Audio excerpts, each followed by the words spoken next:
ओम नमः शिवाय। आप सभी भक्तों को हमारा नमस्कार। भगवान शिव और माता पार्वती की आप सभी पर कृपा बनी रहे। आज की इस वीडियो में हम जानेंगे पशुपति व्रत को करने की विधि क्या है, उसके नियम क्या है और पशुपति व्रत की कथा को सुनेंगे। यह व्रत मुख्य रूप से 5 सोमवार तक किया जाता है। इस व्रत का प्रारंभ सोमवार के दिन किया जाता है। मंदिर में जाते समय अपने साथ चावल के कुछ दाने लेकर जाएं और चावल के दानों को जो आपके साथ बैठकर कथा को सुन रहे हैं उनको दे दें। और जब कथा समाप्त हो जाए तो उन चावल के दानों को यहाँ वहाँ नहीं फेंकना चाहिए, बल्कि इनको मंदिर में चढ़ाना चाहिए। एक बार की बात है, भगवान शिव नेपाल की सुंदर तपोभूमि से आकर्षित होकर एक बार कैलाश छोड़कर नेपाल में ही आकर बस गए। यहाँ पर ध्यान करने लगे। इस क्षेत्र में वह 3 सींग वाले हिरण यानी चिंकारा का रूप धारण कर रहने लगे। इसलिए इस क्षेत्र को पशुपति क्षेत्र या मृगस्थली भी कहा जाता है। भगवान शिव को इस तरह अनुपस्थित देखकर ब्रह्मा और विष्णु चिंतित हो गए और दोनों देवता भगवान शिव की खोज में निकल पड़े। इस रमणीय क्षेत्र में एक मोहक 3 सींग वाले हिरण को देखा। भगवान ब्रह्मा और भगवान विष्णु को मृग रूपी शिव पर शक होने लगा।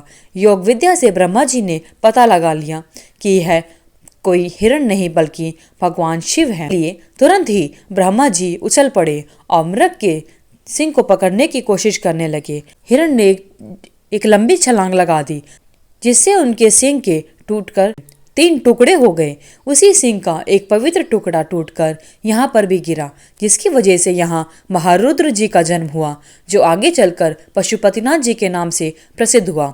भगवान शिव की इच्छा के अनुसार भगवान विष्णु ने भगवान शिव को मोक्ष देने के बाद नागमती के ऊंचे टीले पर एक लिंग की स्थापना की, जो पशुपतिनाथ जी के रूप में प्रसिद्ध हुआ।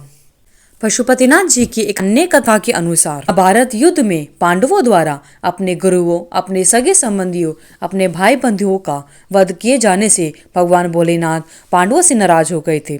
भगवान श्री कृष्ण के कहने पर 5 पांडव भाई भगवान शिव को मनाने के लिए चले गए।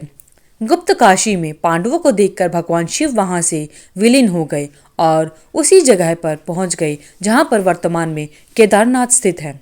शिव जी का पीछा करते हुए 5 पांडव भाई केदारनाथ पहुंच गए और उसी स्थान पर पांडवों को आया देखकर भगवान शिव ने एक भैंसे का रूप धारण कर लिया और इस क्षेत्र में चर रहे भैंसों के झुंड में शामिल हो गए। पांडवों ने भैंसों के झुंड में भी शिव जी को पहचान लिया। तब शिव जी भैंस के रूप में ही भूमि पर समाने लगे। भीम ने भैंसे के सींग को कसकर पकड़ लिया। तभी भगवान शिव प्रकट होते हैं और 5 पांडवों को उनके पापों से मुक्त कर देते हैं। इस बीच भैंस बने शिव जी का सिर काठमांडू में स्थित पशुपतिनाथ में पहुंच गया। इसलिए केदारनाथ और पशुपतिनाथ को मिलाकर एक ज्योतिर्लिंग भी कहा जाता है। पशुपतिनाथ जी में भैंस के सिर और केदारनाथ में भैंस पीठ रूप में शिवलिंग की पूजा होती है। अगर आपको वीडियो अच्छी लगी तो वीडियो को लाइक करें, शेयर करें, चैनल को सब्सक्राइब करके बेल आइकन को जरूर प्रेस करें। साथ ही कमेंट बॉक्स में हर हर महादेव लिखना ना भूलें। धन्यवाद।